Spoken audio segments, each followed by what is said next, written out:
Hello, Master Gary Hernandez here. Today I wanted to talk about something we all do in our schools, but I'm not sure if everybody does a particular thing when it comes to this.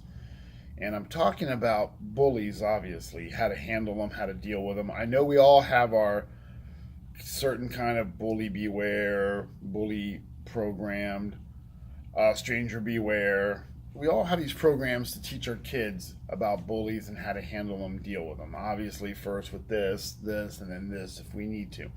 And we always talk to them about, go home and tell your parents, tell your teachers. But one of the things I want to discuss is how many of us are telling our students to keep a log. And that's one of the things that we do at our school. Is I tell them to keep a log. I tell the parents that every time a kid comes home, you need to log everything. Now you can call it a incident journal, incident report, bully journal, bully report. You can call it whatever you like. But I feel it's very important to document everything that happens so you can bring this up later on to the school, or almost sometimes this goes to court because of a fight or a situation and somebody gets hurt. So one of the best things to do, if you're not doing this already, and I'm sure a lot of you are, is teach them to keep a journal and a log. Now, you can have it on regular paper, you can put it on a Spiro and a binder, and this is something that the parents can do with their kids. And the simplest way to do it is, again, you can put down anything you want for a title. I just got incident journal, you can put down bully log, whatever you want. What you want to do is, if a kid's being picked on, or whether it's physically or verbally, even, we know if somebody shoots somebody an email or a text, you want to keep the text and the email because now you got proof that you can go to the teachers or you can go to the counselors, principal, whoever, even show the parents of the bullies. But one of the things is, a lot of times kids are picked on and nobody writes nothing down. So what you want to do is have a journal and you want to date it. Now, obviously, if the kid gets into an altercation, school's going to do a notation of it. What comes out of that, who knows? Who can say? But I would say keep a journal, and I would put the date, always date it, date of the incident, time, when it went down, place, where it happened. And I don't just mean at school, where at school, cafeteria, PE, in the classroom, waiting on the bus, waiting for the bus, and also witnesses. Was there anybody there that can collaborate this? They saw what was going on. They witnessed it. They may not want to put down, they may not want to write down anything. They may not want to say nothing, but you can say, my friend Tommy was there. He saw what happened. Mary was there.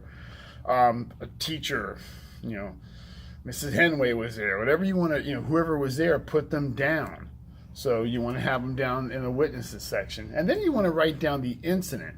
What happened? After I've done the date, the time, the place, witnesses, what happened exactly in the best details that the kid can remember. And then you want to put down, who did I report this to? You want your kid or whoever it is, did they reported it to mom and dad. They reported it to their teacher. They reported it to the school resource officer, to the principal, to the bus driver. Who did they report it to? And then you want to also put down outcome of the report. What did that person say they would do? Did the bus driver say, I'm going to write a report, or I'll talk to them? Did the teacher say, I'm going to go ahead and do a report, I'm going to send them to the principal's office? Your parents, what are they, parents, mom and dad can write down, going to contact the school or going to talk to that person's parents. So you're documenting exactly what happened. And this is good to do because this way, when you have a documentation, and you're talking to the teachers, you've got it written down. What happened? What your kid came home either crying about or saying, or if they're real quiet because they've been bullied and you get them to talk to you, you got down what happened. And then you have it in a report. So when you talk to the teachers or the guidance counselors or whatever, because remember, once you go ahead and say, hey, Timmy was bullying my kid, and Timmy's going to have a different story, obviously. He's going to say, no, I wasn't, or no, or they hit me first or something like that. So you want to keep it documented, because for all you know, that bully already has a couple of things in his jacket. His file may contain some incidents that he's already been brought up on. And this is just going to give you a little bit more ammo. Is it a legal bounding document? Absolutely not. But it's something to keep you fresh in your memory. And if it happens again, boom, put it down again. And then you can add, who did I talk to? What came out of that one? Not much, because nothing came out of the first report. Or it was, if you wrote down it was dealt with, it was dealt with. But keep your own file at home. Keep a little incident report. Your kids can help you by telling you what's going on. You can write this down. You can help your kids if they want to do it. Now, this is something that I'm a big believer in, because once a kid comes home upset and kind of, tells you what happened and you write it down, later on they may go, oh, I don't want to say nothing because this kid's going to beat me up if I say something. Or maybe their story changes and you can say, hey, look, this is what you told me. So, now you got something to go over again with your kids. And then talk to them in a couple hours when they've calmed down and see if it's changed any. If they're too emotionally upset right then get with them in a little while. But definitely do a report. It's very important to have this written down. That way you can keep a log of exactly what's going on with someone's bullying you. Parents, adults, this is not a bad thing to do if you're having something at work. Of course, you're going to go to HR and they're going to write up a report. But if you got some, especially ladies, you got some creepy guy or something at work, write it down and keep it in your own journal. If you have a diary or a log, keep it in there. Domestic violence. Now, I will say this about domestic violence, whether it's a man or a woman being, bullied or terrorized, watch what you write down so the other person doesn't find it, because it's going to come back on you a lot more. But, it's good to keep a log. So it's not just for kids. Keep it for adults also. You got a neighbor that's a pain in the rear.